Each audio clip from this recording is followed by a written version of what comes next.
The Yemen War and Humanitarian Crisis. This is Planet Earth.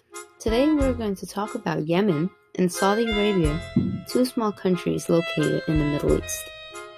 We'll talk about the conflict between Saudi Arabia and Yemen that began in 2015, and how the United States of America is involved. Saudi Arabia and Yemen have been fighting a war for the past 5 years over the power of Yemen's government. The United States and Saudi Arabia are allies. Together, the United States and Saudi Arabia are smarter, stronger, richer, and more powerful, while Yemen is a small and poor country. Yemen's acting president Hadi is a supporter of Saudi Arabia, an enemy of the nation. The Houthis tribe is a rebel group in Yemen that fights government corruption. The Houthis heard about Hadi's ally with Saudi Arabia and boycotted his leadership. Hadi was exiled from Yemen, and in fear for his life fled to Saudi Arabia. Hadi was welcomed with open arms in Saudi Arabia.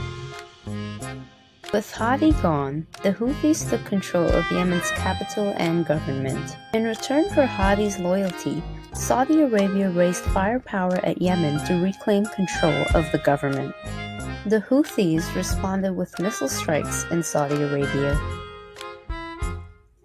Now let's talk about how the United States of America is involved. The US is a firm ally to Saudi Arabia.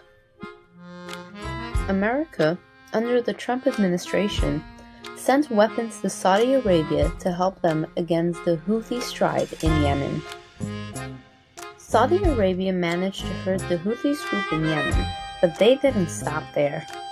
Saudi Arabia also fired at hospitals, schools, and homes using weapons supplied by America. In 2015, Saudi Arabia formed a naval blockade on Yemen's waters, which prevented resources from coming in or going out of Yemen. America joined the blockade in 2016. Now let's talk about the impacts of the war. With Saudi Arabia attacking Yemen's civilian population, more than 12,000 people died from airstrikes. Damage to Yemen's infrastructure cost more than $14 billion. That includes hospitals, schools, government buildings, and homes. With homes and shelters being destroyed, more than 75% of Yemen's population are displaced. Some even had to flee their country. The naval blockade led to a shortage of food, also known as a famine. Because of the famine and blockade, Yemen's population did not have access to food, water, medicine, and masks. The lack of aid resulted in malnourished children and a heightened risk of diseases such as malaria and cholera in the elderly and pregnant women. As a result of the famine and lack of aid, more than 100,000 people died, including 85,000 children. On top of the humanitarian crisis, Yemen is also dealing with the COVID-19 virus. The lack of medicine, face masks, a vaccine for COVID-19, and medical professionals caused a rapid increase in cases. We have no idea how many COVID cases there are in Yemen because of the ongoing war.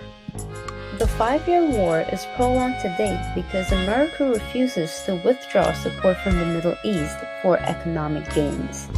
America's involvement in the war caused a famine, a prolonged civil war between Saudi Arabia and Yemen, displacement of families, economic drain in Yemen, increase in COVID-19 cases, and the loss of many lives. In order to end the Yemen war and humanitarian crisis, America needs to withdraw all support to Saudi Arabia, stop the flow of military supplies, negotiate a peace agreement between the two nations, and end support for the naval blockade.